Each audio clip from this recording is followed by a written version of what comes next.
Welcome back, Lord of the Rings fans. This is the LOTR Gamer YouTube channel.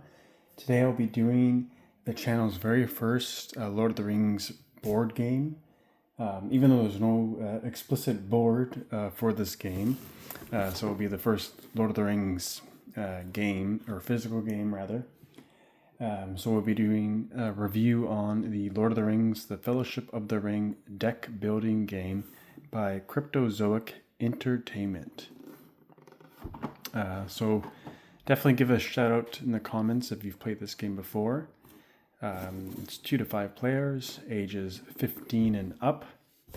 We'll just check out the box, some sweet artwork from the movie. Note, Gandalf the White, not quite in the Fellowship, no big deal though.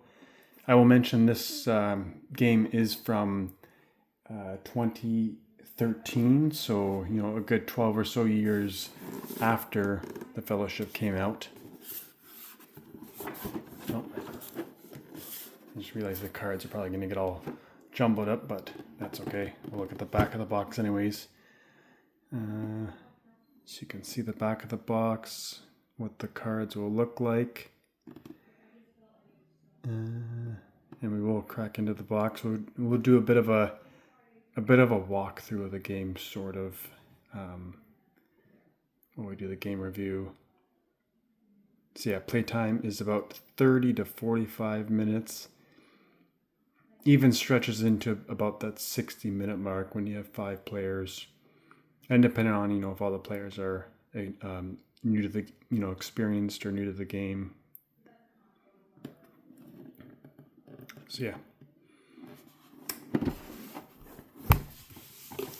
That is the box. Crack her open. Oh, one thing to note. I already pulled out the rule book. If you do come across this game, whether it be on Facebook Marketplace or eBay or whatnot, fun fact, this link is broken. You will get hit with a 404 page not found. But yeah, this video will kind of help you do a bit of a demo as well. If you go to the other links, such as Board Game Geek, there's other kind of guides as well, and you can find this rulebook PDF online as well if you want to get a better idea of what this game is all about. Of course, that's what this video is for as well. It's not just a review, but it's kind of just a bit of a guide on what the game is about. Yeah, so if you check it out on Board Game Geek, it has a complexity rating of 2.14 out of 5. So not the most complicated game, but they do recommend 14 or 15 years and up. But if you're 13, go for it. It's not the most complicated game. So yeah, you get to choose from various heroes, each one with different starting cards. And we'll go through how you build your starting deck. For the purposes of this video, we will start with Aragorn.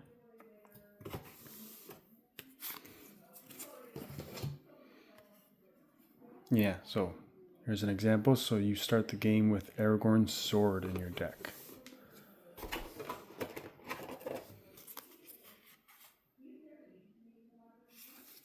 Oh, and stop. Do not open until all players are familiar with the main deck.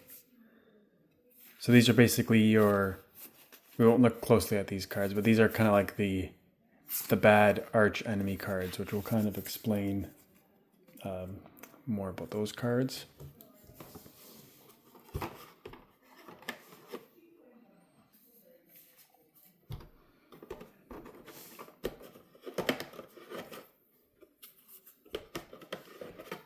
see what else we got in here.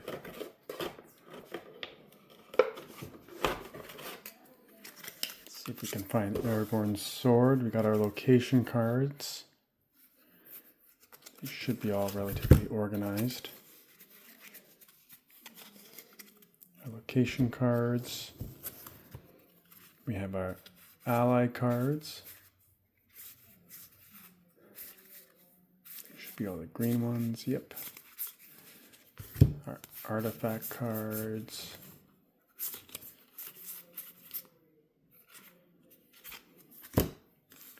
Our maneuver cards.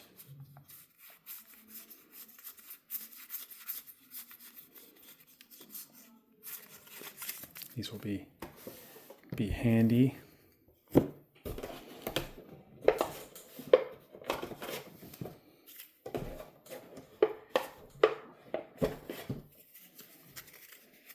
Some enemy cards. Fortune cards. Some more artifact cards.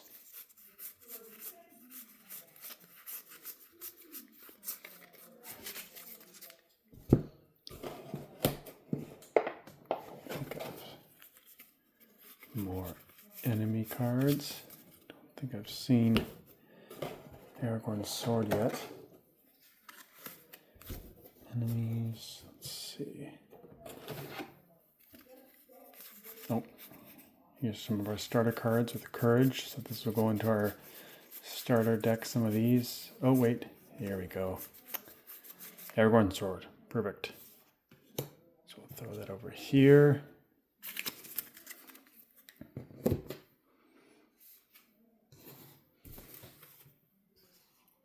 So basically for our starter deck, we'll start off with Aragorn's sword, and then we'll get 6 courage cards. A courage card basically gives us +1 power, which will help us buy more cards later in the game. So we'll keep these off to the side. Off to the side there. And then we also have to add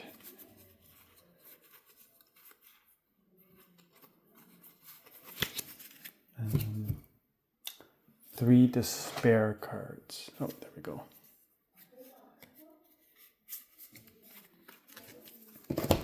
And these are kind of like null cards that don't really do anything, but we add 3 of those into our deck.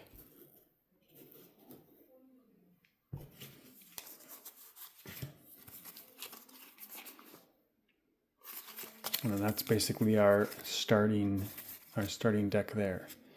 So just to read Aragorn's sword, for each starting cost among cards you play or have played this turn, +1 power.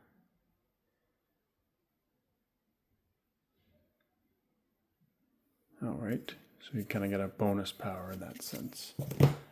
Not too bad. So now we would shuffle that for our starting deck, and then basically everything else kind of gets shuffled into the main deck. So that would contain all the allies, all the equipment, all the maneuvers, all the villains. That includes like these enemies, not just like the arch enemies stay off to the side. We'll talk about those in a second. Allies, maneuvers. These are starters. Oh, there's maneuver. So all the maneuver cards, allies, enemies. Oh, more maneuvers. There's gonna be a lot of cards shuffled in here. Starter cards kind of stick together.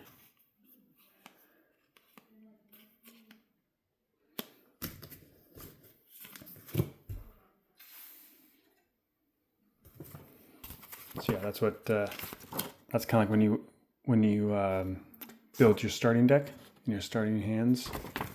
That's what's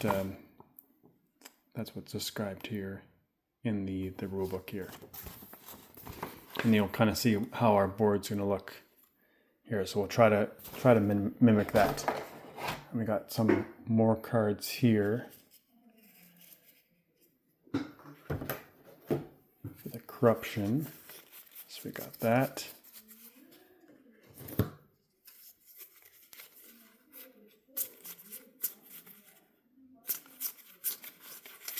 Oh, that's right. Okay, so here's our arch. This is for our, oh, I almost forgot. So this is for the impossible mode, for when you become an expert of the game. That's what this part's for. So here's our arch enemy deck. So we'll leave that off to the side for now.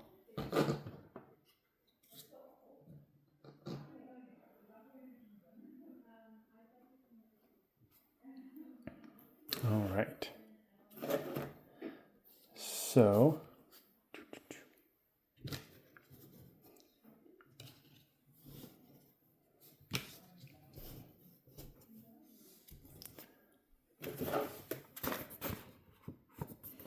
all right, so I'll quickly shuffle these up, and then when we get back, I'll have the board all set up, and we'll be ready to go.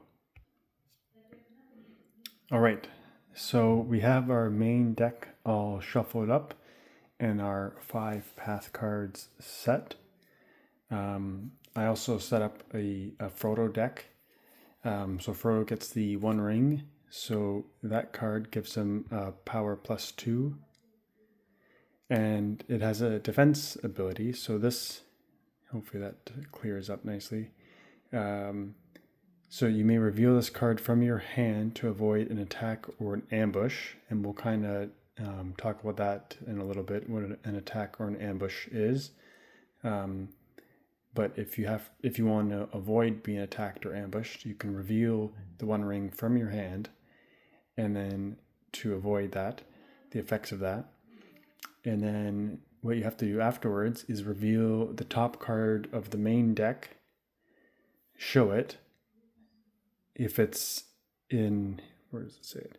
If it's an enemy card, you would gain a corruption card, and then you'd also put that enemy card at the bottom of the main deck. And then for reference, a corruption card, it gets added to your deck, which aka gets added to your discard pile. And then corruption cards reduce the score at the end of the game. So one thing we haven't talked about yet is, because it's a deck building game, basically whenever you add, right now your deck is essentially these despair cards, courageous cards, and then your starting card. And whenever you add cards to the game, or add cards to your deck, you add them to your discard pile, and then when you run out of cards from your draw deck, you shuffle your discard pile, and that becomes your draw deck. And then that's how you kind of build your deck. So any cards, like a corruption card, if it gets added to your deck, it gets added to your discard pile, and then when your draw deck gets depleted, you shuffle your discard pile, and that becomes your new draw deck, and that's how you build up your draw deck. So corruption cards, very nasty, because the point of the game is to have the most victory points, and that's essentially all these ring numbers. So like the 1 ring, for instance, is 0, so that does nothing. And all these starter cards are 0, so they do nothing. So right now your deck would be -1, so not good. But as you go along, you might buy the Elendio card, which is 2. So it has a 2 victory point. But when it's your turn, it's going to cost you 5 power to buy it. So, and we'll get into that and how you actually buy it when it comes to a turn on how to buy cards. That's essentially how the gameplay works, more or less. So we'll do a couple kind of mock hands just to show the gameplay very briefly. And as expected, it is not a cooperative game, so you are facing off against your other players. So right now, this is the start state. If there is when you draw your 5 cards from the main deck, if there is, like, say, any enemy cards or whatever that has ambush, you wouldn't resolve those ambushes for the first player. And if there's any fortune cards, so a fortune card would look like this and have some kind of positive effect. Those also wouldn't resolve. Those would actually go to the bottom of the deck, and then you would just draw a new card. And another thing to mention, there is something called the arch enemy stack. So that's off to the side here. It's another card that you can basically fight or face off of. And to basically fight or defeat these arch enemy guys, to attack them, you basically have to buy them. So for instance, this Nazgul card, he's level 1 arch enemy. So the Nazgul is the only level 1 arch enemy card. So you always face off against the Nazgul first. And then when you get enough power to buy him, then you can defeat him and then add him to your deck. So he'll be level 1. And then there's a bunch of level 2 arch enemy cards. So there's Vulair Ostea, the Cave Troll, and then Watcher in the Water, and Moria Swarm. So basically what you would do is you would shuffle these 4 cards.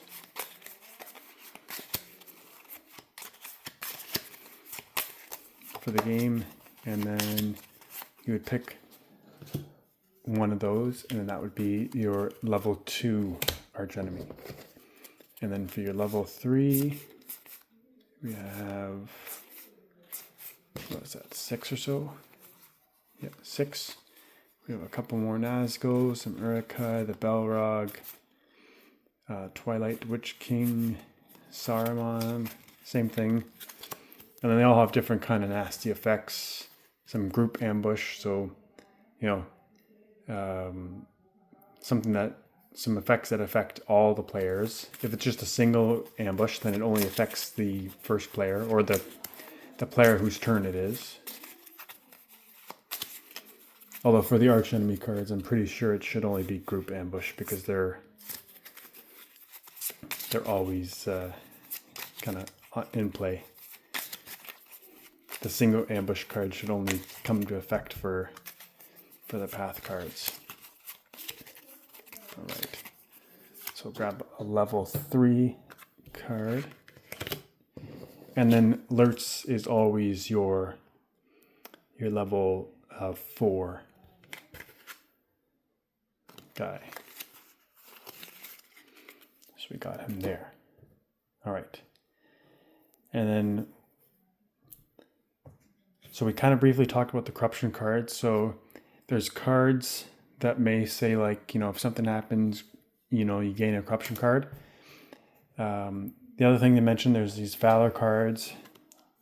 Basically, they're always available to be bought. So they cost 3. They'll give you a +1 victory point for the end of the game. And then they also give you a +2 power. So very, very good card. If you have 3 power available to spend for your turn and there's nothing good on the path, they're always a good card to purchase. All right, so we'll quickly kind of do what a turn might look like. Oops, I drew too many cards. I feel like that's a lot. Oh, yeah, that's all of them. Okay. So yeah, you shuffle your 9 or so starting draw deck, and then you draw actually 5 cards to start.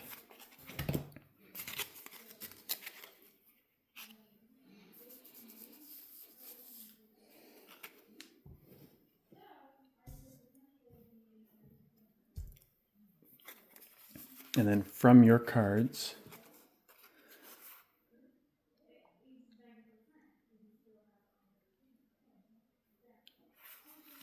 so basically now you see and the despair cards, they're kind of like nothing cards, but they're good to kind of just get rid of for your hand. So we have 2 power to spend plus Aragorn's sword for each different cost among cards you play or have played this turn, +1. So it's basically another +1 we can play. So we can kind of play our whole hand for 3.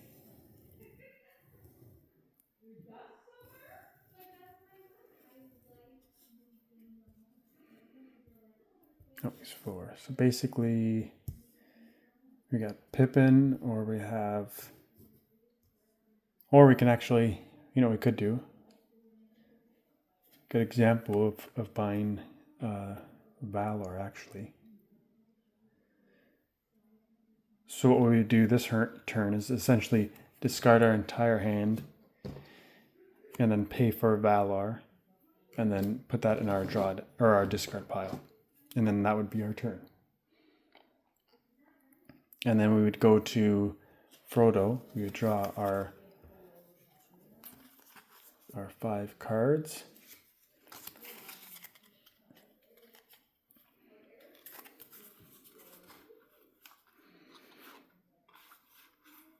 And then same thing, we have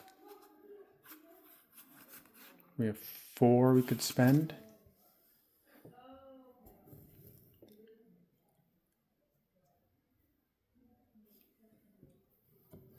So in this case, we can spend it on the Frodo ally card. Gives us +2 power, not bad. So you know what? Let's spend it on that. So we could actually basically use our entire hand because the despair cards, we might as well burn the whole thing. And put that in our discard pile. And then we throw our new card in our discard pile as well. And then before we actually replace that card, it would be the next person's turn.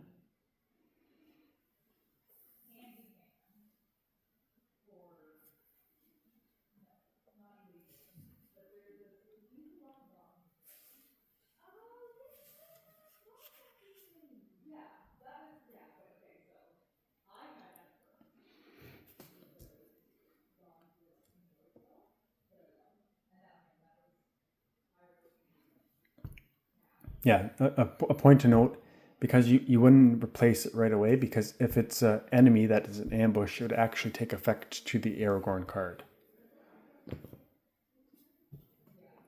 So next we'd let Aragorn draw his 5 cards first.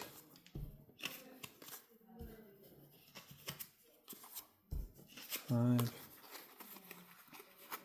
And then replace it. All right, so there's no ambush. And then you would let Aragorn do his thing. And he's got 4 power to spend, or he's got 2 and 2, so maybe he wants to spend it on these 2.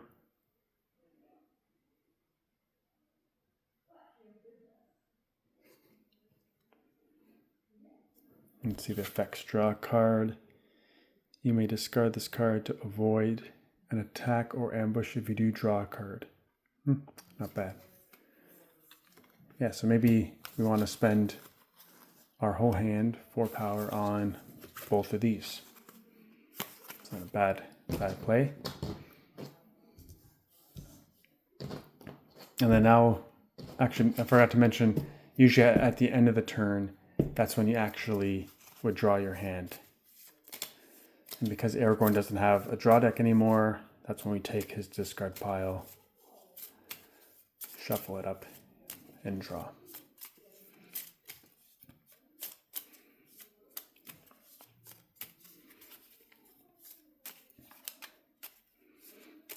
So that's the basic gameplay. It does get a little more interesting as it's a bit of a slow start, but once it gets going, it does get a little more interesting, of course. As I mentioned, there are these fortune cards that, you know, when you buy or gain this card, play it immediately, then destroy it. Put a card from your discard pile in your hand. So maybe there's once you get some cool cards, maybe this could be of interest. And then, once you face some enemy cards, they have some cool ambush or attack cards, like ambush, gain a corruption. So like, as we know, corruption cards kind of suck. So maybe you want to play a defensive card, like the ones that we just bought with the Aragorn card. So maybe you want to play some defensive cards on them. So there's a bit of strategy on wanting to buy some defensive cards. So those are cool. It's like even like the Nazgul card, like they're pretty expensive, but they give you some pretty good victory points. And even like when you play this card, like you may gain a card from the path with cost 5 or less. So it gives you +2 power, plus it gives you this game text, so that's pretty cool. And like we can even like check out, see what we would have had in level 2. So yeah, again, kind of expensive, but +3 power. And then you could attack, and you can attack other players. So choose another player.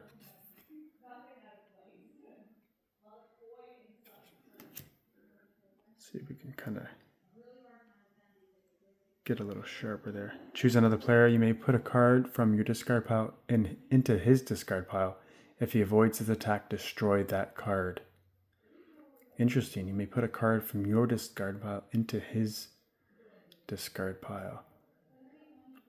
So yeah, I guess if you have a corruption card in your discard pile, you may put it into an opponent's discard pile. So that's kind of neat. And then this one had a group ambush. Each player reveals his hand. Each player who revealed one or more ally gains 2 corruptions. Oof. Yeah, so some pretty neat game texts. There's also, see if I can dig out some like location cards. Those are kind of neat. So like once you buy those, kind of expensive. But then when you play this card, leave it in front of you for the rest of the game. So like an ongoing game text would be like for each ally you play, it gives you +1 power. So a lot of times an ally gives you a cool effect, like maybe like drawing a card, but then you can play it, draw a card, and then it also gives you +1. So that's kind of neat. Let's see if there's another ongoing ones. Once each of your turns, you may choose and destroy a card in your hand. So that's a really good location for destroying any cards, like corruption cards. Like you're going to start to rack up the corruption cards throughout the game. So that's like Isengard locations would be really good to get. Fortune cards are always good to get. Basically, like these are like the anti-ambush cards. Like when it's your turn and a fortune card shows up, that's like a good fortune that you get for your turn. So yeah, that's the gist of the game, really.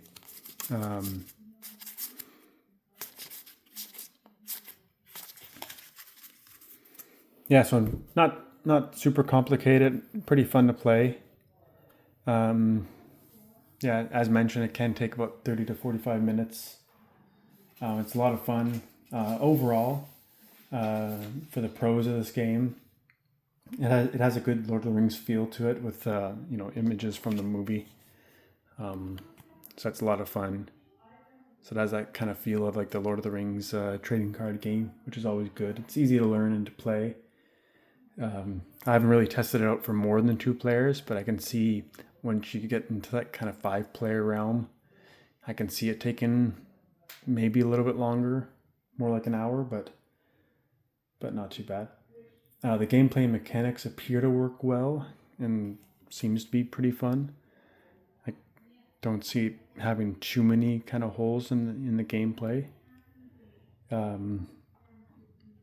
Yeah, in terms of like cons, I would say just the time factor. Maybe it can be long and maybe a bit like monotonous if it takes a little more than an hour, but yeah, other than that, I think it's some final thoughts for the game. It's definitely fun. you know, I see a few of these for sale online on eBay and stuff. So, you know, let me know in the comments what you think of the game if you've played it before. I'd like to hear your thoughts. But yeah, thanks for watching. This is the first game review, so let me know what you think of the video. Be sure to like and subscribe. So there'll be definitely more videos like this, more book reviews, more card openings. So thanks for watching, and I'll see you next time.